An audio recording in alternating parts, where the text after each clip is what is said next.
mga otit, kamusta kayo at welcome back ulit sa channel ko. Yun, medyo maaraw na naman mga otits at pagkatapos ng mahaba-habang pagulan-ulan, kamusta na nga ba ang inyong palaisdaan? Doon nga sa extended farm natin sa Bacoor, dahil alam niyo naman yung Bacoor medyo binabaha doon. Pero okay naman yung extended farm natin. Dito naman sa 13 mga otits, yung maliit nating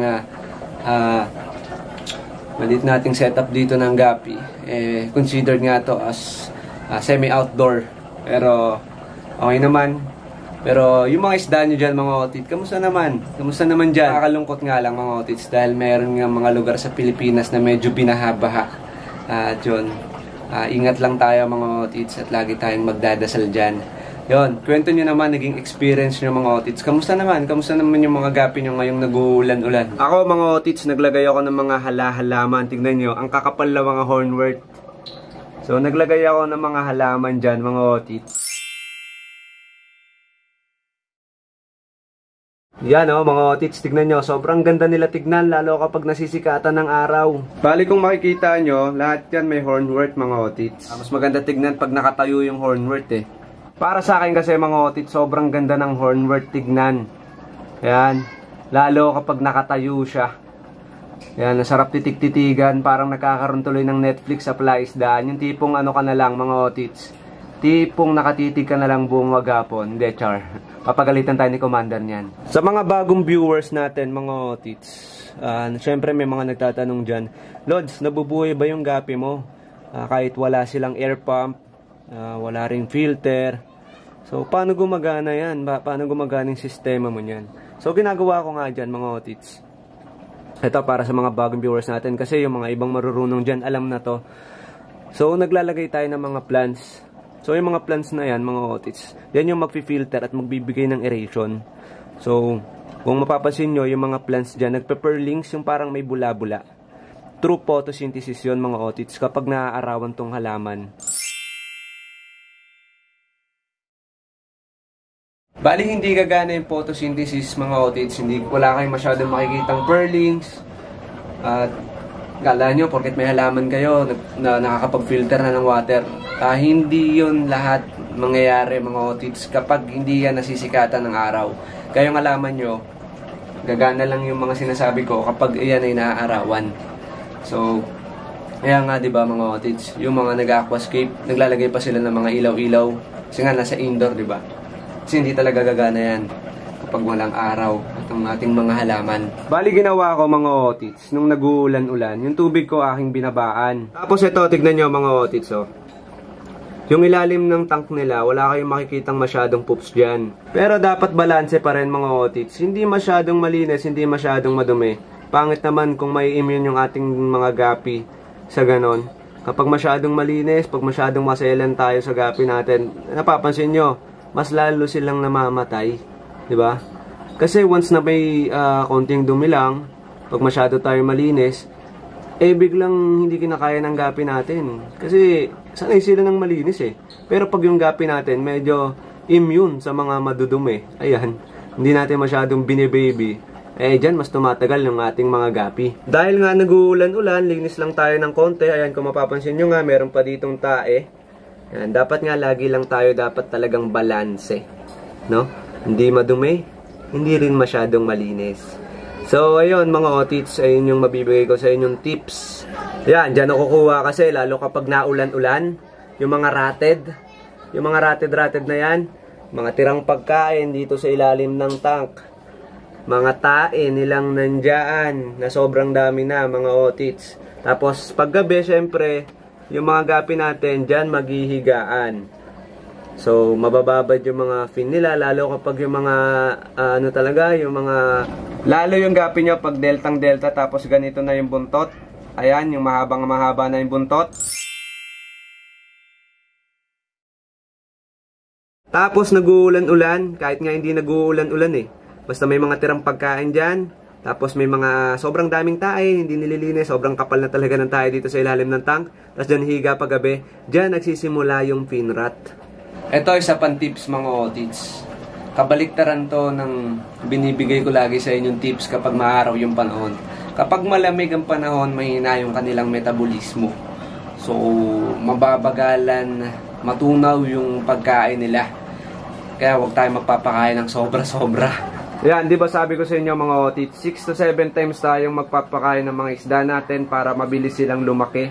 Pero ngayon mga otits, siguro mga 1.5 araw na silang hindi kumakain. Ito siguro alam na to ng mga nagbe-breed talaga ng isda or yung mga viewers natin dati. Siyempre na-explain ko na kasi ito dati. Pero ito tips ko sa mga newbie, kapag sobrang lamig ng panahon, huwag kayo magpapakain ng sobrang dami. Kahit isang beses sa isang araw lang mga otit kayo magpakain kapag sobrang tagulan na, sobrang malamig yung panahon, di ba? Okay lang 'yon. Okay lang 'yon. Ito mga otits, ito yung mga second batch ng crown tail natin na gapi. Bali, kung mapapansin nyo mga otits, dahil koi lover nga tayo, may lumabas dyan mga otits. Actually sa first batch niya may lumabas na koi Bale, full red to na crown tail mga otits, pero may jeans ng short body, may jeans din ng koi. Kaya yung mga female dyan, ayan, kung mapapansin nyo yung mga female dyan, mga otits, meron lumabas dyan na may red cap. Urong lang natin itong mga hornwort na to sa gabal. Mas lumalago yung hornwort ko pag nakatayo siya.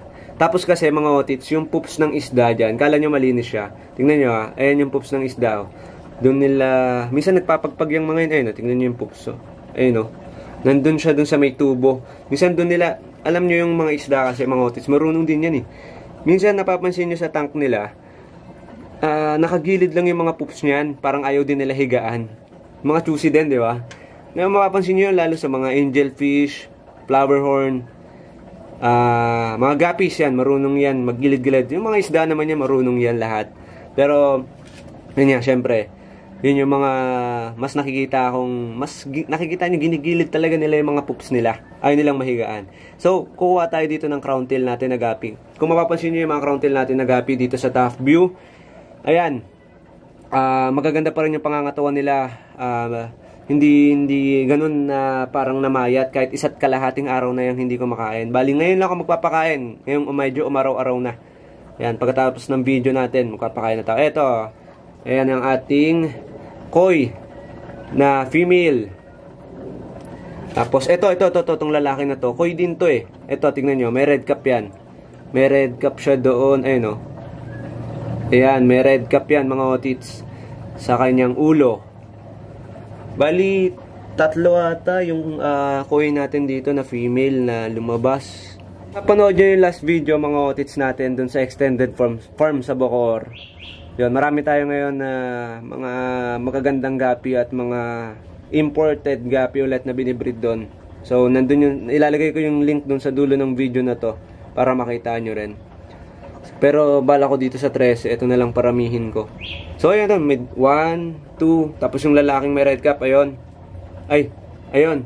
Ito pa, may 1, 2, 3, tatlo yung may red cap, ito. Tapos yung lalaki nagtatago, yung pinakita ko kaninang, ayun, nandun ata.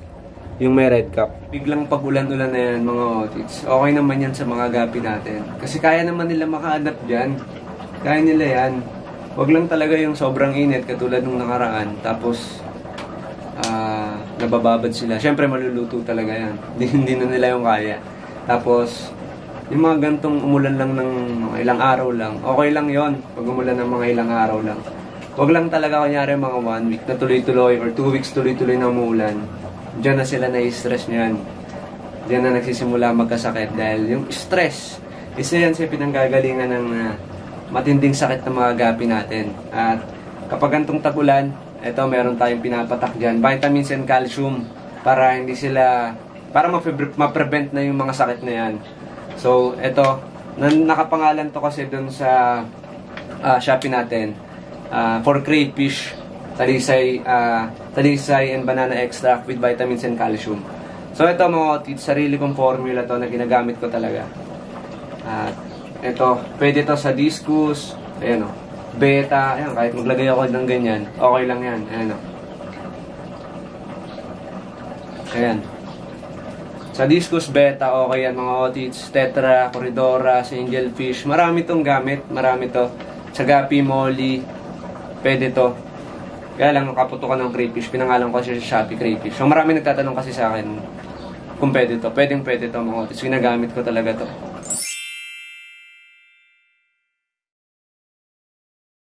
Favorite nating gapi ngayon, So lahat naman tayo mga otits, no? Pag madami tayong strain, may favorite na strain tayo ng gabi. Ito yung pinaka-favorite ko ngayon. At ito, medyo may price din to. So maglalagay tayo. Bali, ang ginagawa ko dito mga otits, 1 cup neto. 1 cup, 5 gallons na siya. Hanggang 10 gallons. Ayan. Bali, ito 10 gallons to mga otits. No overdose yan, mga otits. Ayan o. No overdose. Pero syempre, pag ayan, medyo may kulay na. Syempre, hindi na natin makikita yung mga gapi natin. Pero, pwede na yung 1 cup. 1 cup for 5 gallons. Per 5 gallons. Mga otits, comment mo naman kung saan nakarating itong video na to. At syempre, habang ginagawa natin to, nakagawa na tayo ng video para sa Tito Otit page natin. Support mo naman, follow mo na rin. Ito siya. Official lahat, shower. Mabuhay kayo hanggat gusto nyo.